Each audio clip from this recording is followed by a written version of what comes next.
avec Madame la maire de Saint-Denis, on est parti du constat qu'on faisait énormément de choses.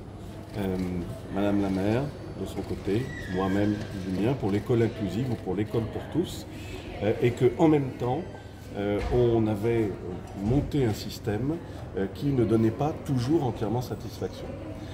Et donc on veut, d'un commun accord, faire en sorte d'être encore plus efficace.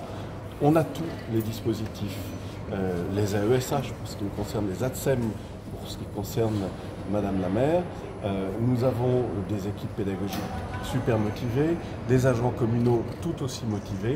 Il faut mettre toutes ces bonnes volontés ensemble pour mieux réussir et faire encore mieux dans l'école pour tous, qui est aussi l'école du bonheur, Madame la maire. Ça, c'est la première chose. Et la deuxième, c'est que nous souhaitons aussi faire en sorte que l'ensemble des acteurs nous rejoignent et soient encore plus présents autour de nous pour faire de l'école du XXIe siècle une véritable école pour tous.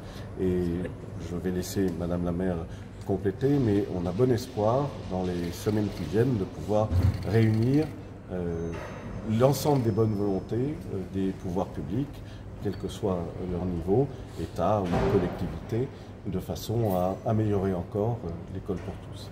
Est-ce à dire juste que pour la rentrée de d'août, du coup, on pourra s'attendre à davantage d'AESH, en tout cas de nouvelles mises en place pour les enfants? Alors, c'est pas du tout ce que j'ai dit.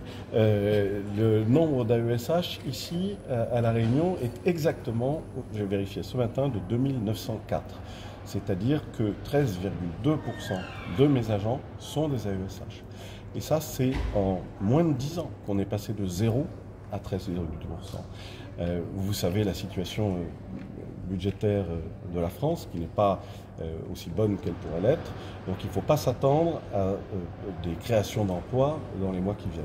En revanche, on peut mieux utiliser l'ensemble des ressources que nous avons, mieux former encore les personnels, leur donner plus de perspectives et faire en sorte que chacun travaille au fond plutôt qu'en silo, c'est un peu une spécificité française ou une spécialité française, plutôt qu'en silo, travailler en transversal et faire et au fond avoir un effet de levier plus fort pour le bien de nos élèves.